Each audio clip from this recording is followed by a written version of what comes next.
Thank you so much for meeting with me, Judy. It's so nice to see you. It's great to see you, Rosa. Thank you for having me, and I'm really so excited that you're hosting this training.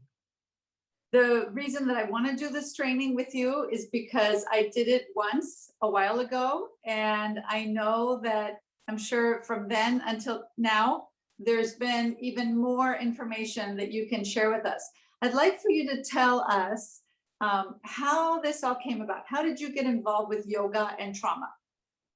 So for yoga, for me, came from I had cyclospora, a parasite, so many years ago now, and I was pretty much bedridden for about a year and a half because there's nothing you can do about a parasite, and my doctor said I can't put you in the hospital, otherwise you will die, because my immune system was so compromised. And as I was recovering, my girlfriend drugged me to an Astanga Yoga class in Fort Lauderdale. And I was so fortunate. Your first teacher, it really sets the tone. And I was truly, truly fortunate with Mary Schroeder.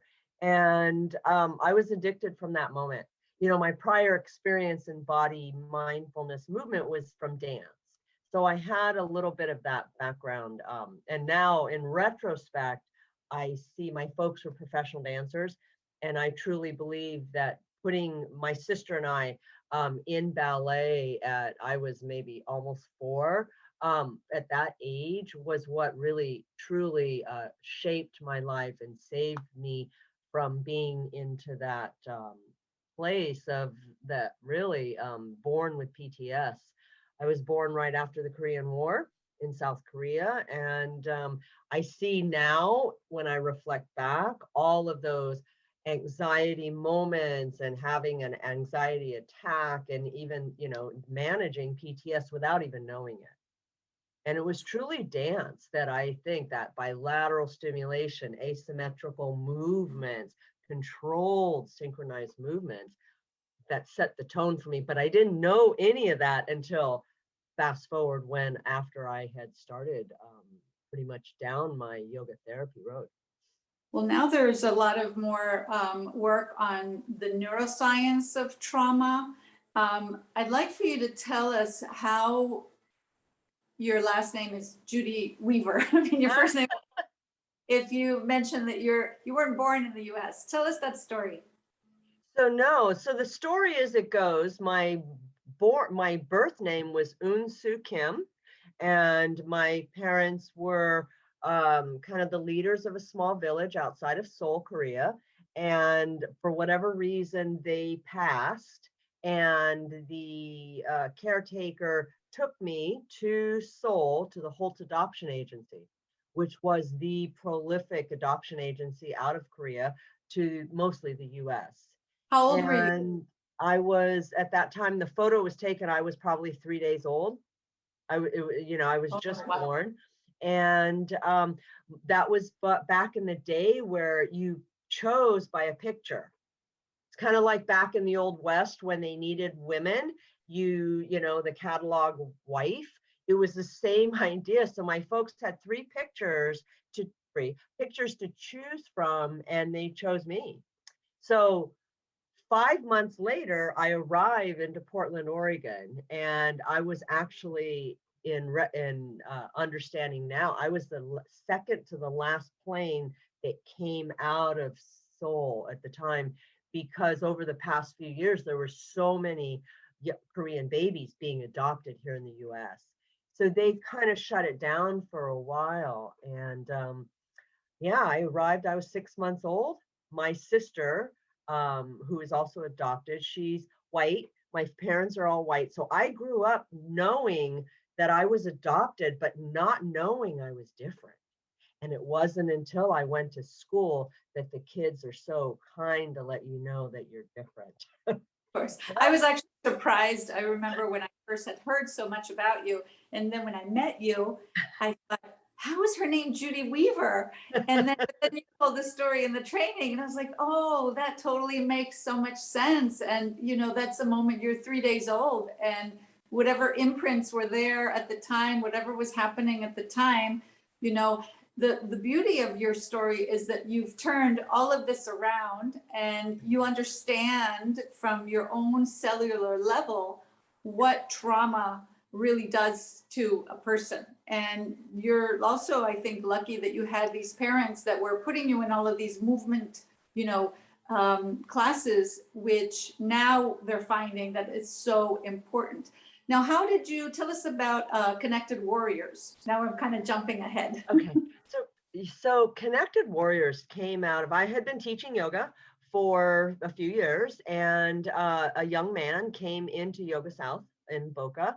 At that time, we were one of 2 yoga studios. This is, things changed pretty rapidly. That was in 2007.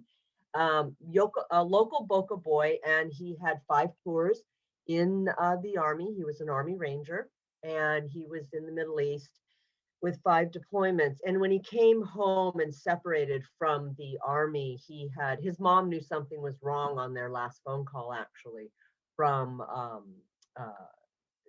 the Middle East. So they went down to the Miami VA hospital. His doctor was so forward thinking when they came up with the diagnosis of ALS, Lou Gehrig's disease. The doctor said, go learn yoga, breathe, and move while you're going through this. And so he came into the studio, we had a conversation. I told him, I said, well, I understand what ALS is, but I don't understand how it manifests with yoga, but I will check into it. I'll do the Google thing. And I did. I looked at it, I read about it. I spoke to my husband, who happens to be an Air Force veteran. And my husband asked me, he said, so why do you want to do this? You see where the outcome goes. And I told him, I said, I don't know. I just am compelled to work with him. And so I worked with Bo for over 2.5 years and his family. When he started, he's 6'4". He was a football player. He was truly just an amazing athlete too. And in probably less than 6 months, he was no longer capable to have the movements of fluidity that he had. Just in 6 months, his disease moved so rapidly. So he had gotten to where he needed a cane, and then he needed a cane with the seat, and then he needed a walker. And he was so inventive that he created a seat for his walker. But more than that, where they live in Boca, their backyard is huge. So he set up a zip line kind of an effect with his parachute straps and all of that, so he could keep walking. And Wow. he would walk for hours from one end of the backyard to the other with that support. And he did that until he no longer could. So once he was not able, and he had a big fall in the parking lot, and at that point, he no longer drove. Otherwise, he drove his little sporty Jeep to and from class. So he didn't drive anymore. His mom actually retired early. She would bring him. And then we got to where that was too hard. So we shifted and we moved to his house. And I had his dad put a big board, like a big 2x4 plywood. Well, that's probably the wrong word, but it's a sheet of plywood on the bed. So it would be a firm, solid surface. And we had figured out, and Matt is a big guy too. So between the 2 of us, we were able to get Bo to stand out of his wheelchair and turn him and then get him to lie down so we could do our session. And we did that twice a week for, like I said, it was probably at that point almost over 2 years. And then we would lead a group meditation for the family. And the family had always told me that that this practice was something Bo looked forward to, kept his spirits up, and they believe it kept him alive longer and with more grace. That's huge. Now, you mentioned that you were using all of these props. Do you have some Iyengar yoga training in you? So let me go back to, so the class that my girlfriend drugged me to was an Astanga Yoga class. And as you kind of tell, I'm a little type A, and that's what I was addicted to and attracted to. And I practiced that steadily. I started, like everybody, you start with 1 day a week, and then, oh, it's so great, 2 days a week, 3 days a week. And the next thing you know, it's 6 days a week. But at the background in my mind, as I was studying, you read Guruji would say, yes, it's 99% practice, 1% theory. But I'm a kind of a theory girl. And from the dance world, understanding body movements and knowing there's some certain functionalities with our bodies, I'm like, I need to know more. So I studied Iyengar pretty extensively for probably about 5 years, never with the intention of teaching it because I just that wasn't my thing. But taking the knowledge, and even now I'll still pop into a class. I have all of Iyengar's books. The man was just so brilliant, so forward thinking, so ahead of his time. And I just love how I can bring them together. And bigger than that, Krishnamacharya was kind of their teacher when you look at what we know in the West. And it's like it's all comes together there. So I studied a bit of his work. And I think all of that in kind of is my repertoire. And then Anusara, I study that, and that's very much Iyengar base, Ashtanga kind of melded together. And so that's where that all came from for me. So in this training that we're going to be, that I happen to be hosting, because I called you up out of the blue and I said, we need training. And I just want to tell everybody that the reason that I wanted to have you teach this training is because, I follow a lot of groups on social media and I see a lot of questions, see a lot of confusion. I see a lot of really bad information that gets put out there too. And especially for the very tender new yoga teachers and some of the not so new tender yoga teachers that maybe are kind of old school, I feel that this is a training that's really important if you're a yoga teacher and whatever lineage that you are a part of, it doesn't matter because we're all, coming from one big tree, the tree of yoga, and being able to share this work with students that are probably coming to with trauma to the class. And I think that especially now that we're on Zoom and there's a lot of teaching on Zoom, that we kind of miss that. I don't know, maybe like in person, there's an energetic that we can kind of feel something's going on, and that might kind of get lost a little bit on Zoom. So I have a question that who should really take this training? Is this just for anyone? Is it only for yoga teachers? Tell us a little bit about that. So I think I would start where when I stepped into the space after working with Bo and figuring out that this is what I wanted to do was to connect the warriors by providing trauma conscious classes to veterans, their families, and active duty. The word trauma conscious. So I studied with Dr. Bessel van der Kolk, and so those who might know David Emerson out of the Trauma Justice in Boston. So they David Emerson coined a term, trauma sensitive. And then I started to hear about trauma informed. And all of these words, and I'm a word person, Rosa, you know that. So all of these words, to me, sensitive is there's a problem, right? There's a problem, and that's why you're being sensitive. Trauma informed, yeah, okay, that's information, great information. But what I've realized is until you are truly aware of and understand something, you cannot make changes, or you cannot say it's okay, right? You can't really make an informed decision. And so for me, that's where trauma conscious came out of, because we want to be conscious, awake in life, because mostly we go through life unconscious. And we want to be consciously aware that everybody on this planet has had some sort of trauma in their life at some point. And if they haven't yet, they will, because life is not easy. This journey is kind of fraught with a lot of speed bumps and detours and things like that. Especially living through a pandemic, I think we're all kind of living a collective trauma.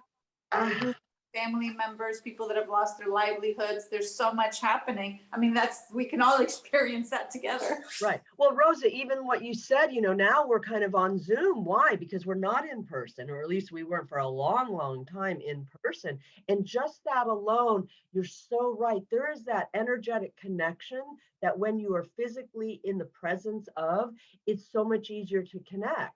Now on Zoom, and I do work with some clients on Zoom, you can work to connect to that energy, but it's really hard. And it's over this internet thing, which is just waves of sound and light and energy out there in the world.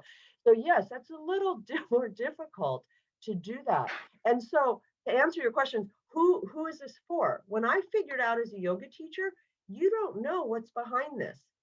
You have students walking in your classroom, and unless you really know, you have no idea, because we're all really good at keeping that at bay deep inside of us. And they don't tell us. And sometimes they don't remember.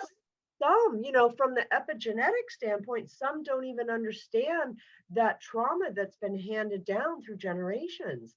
So this training is really for anybody who has any interest in understanding what a trauma conscious class is, what happens in the body with trauma, what you can do, which we call post-traumatic growth, to manage that trauma in yourself, to manage it in your life, to navigate forward so you can have the very best productive life possible. So I think it's kind of a little bit of all that, but from the specific standpoint, it doesn't matter what lineage you teach in. It doesn't matter what tradition. It doesn't matter if you just started teaching. It doesn't matter if you're still in TT. You could still be in training. It can be you've been teaching for 20 years. Because Rosa, what I have seen, and I've traveled all over the US to train teachers and mental health practitioners and other healthcare practitioners with this, everybody learns differently. Everybody has a different takeaway in a different context. But what I have seen is we all come back to, we follow into our habitual patterning. So even though I'll spend 8 hours with a group of people, and when we get to the practicum portion where they're actually articulating this, they're demonstrating these, they're back doing the same thing they've done for 1 year, 1 month, 20 years, 25 years, 30 years. And they're, again, unconscious to, oh, that just came out of my mouth. And I'll actually have a conversation and I'll give, a little feedback and guidance. And they'll say, I didn't say that. I'm like, well, you did, because I write down verbatim what I hear. And that is how unconscious we all are. And a lot of times.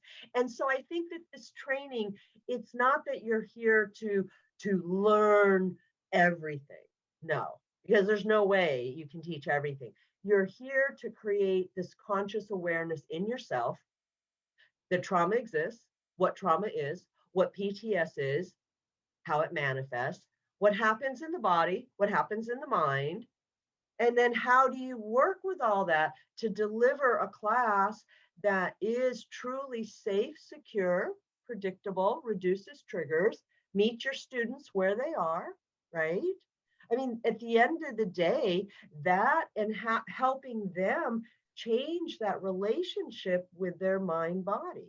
That's really all this is about. And I've always said, trust yoga. If you let yoga do what yoga does, and you as the facilitator can get out of the way and deliver it with all those things I just said, that's all that has to happen. Well, and if, like you said, if a student is coming to yoga asking for help, such as Bo did, and they meet the right teacher, and it could be the right teacher that has the compassion and the understanding that, this person needs perhaps a different kind of teaching than someone else might need. And, that's not such an easy job. And especially even for those that are already kind of set in their ways, maybe this training is really for them, because now the brand new teacher that's in a teacher training, if they get it from the beginning, that's going to be a much more open door to allow students to come in, because I know that I've seen teachers that have been not doing the right thing, and it pushes away the students. And what a loss for the student that they can't, be illumined on their path with this light that we call yoga. So I'm very excited to host you. Thank you very much. And I just want to ask you one more question about the Connected Warriors, because we are donating part of the proceeds to the Connected Warriors, which I think is an organization that's fantastic what they're doing. Now, some people have asked, are they going to get a certificate? Because, now we all want to pay for something and get something. So tell us a little bit about how that process is going to work. Even if you're already certified in something else, this is a bonus if people do what? Right. So Connected Warriors is a nonprofit organization, and our mission is to provide mindfulness therapies, whether it's yoga, trauma conscious yoga, behavioral health, for our veterans, our active duty members, and their families. So we've been doing that since 2010, and we've had over 160,000 visits and 0 reported suicides. And in the world of veterans, for those who know, the suicides, it's really horrific. It's really cute. And so you have that component, and we're doing this in, pre-COVID anyways, in 28 states, in 8 countries, 36 VA hospitals, vet centers, and on 16 active duty military installations. Wow. So that's really exciting. I've been leading this on and off for the 10 years. I do this as a volunteer. Our teachers, Rosa, you were a teacher for us.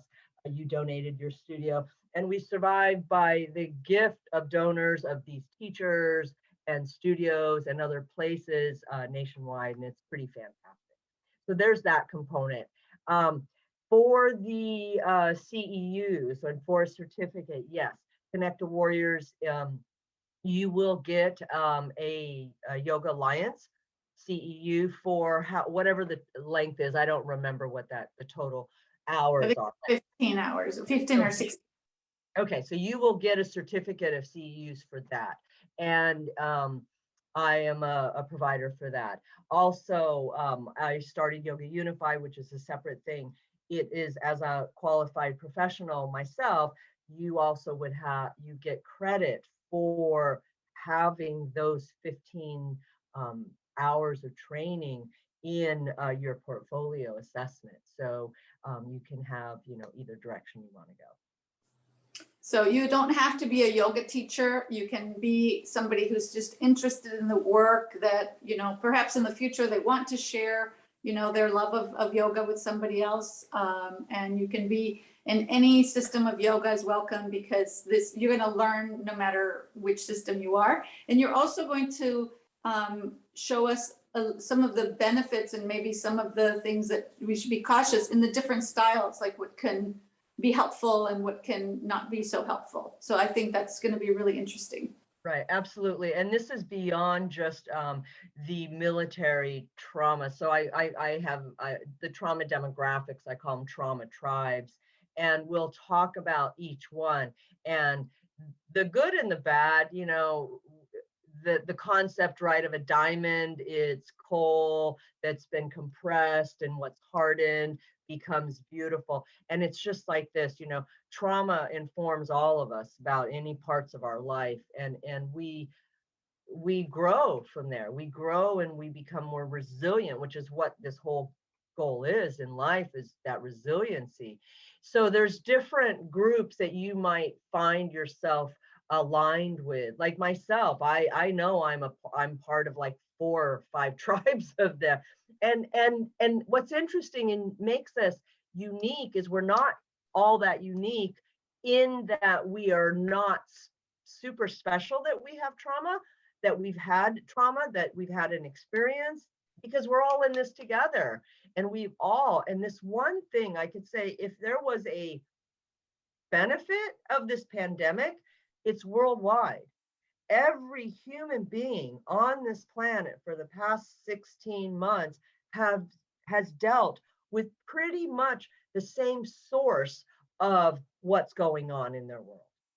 You know, the outcomes could be different, but the source is all the same. And that is one unique um, aspect that I don't think has ever happened, at least not since, you know, I've been on this planet.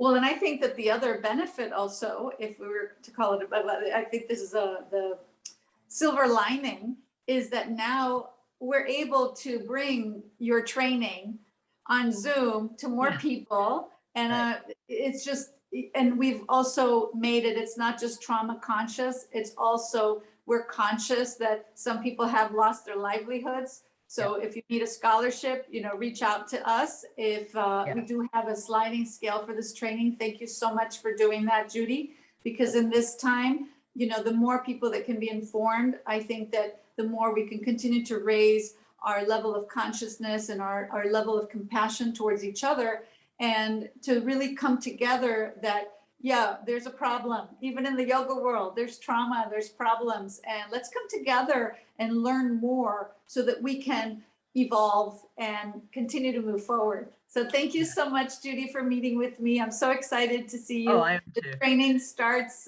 next Friday, July 30th, and it's at yogarosa.com. And I'll be putting more out there. Great. Thank you, Rosa, for hosting it. And I will see you next Friday. Okay, see All right. you. Bye-bye. Bye.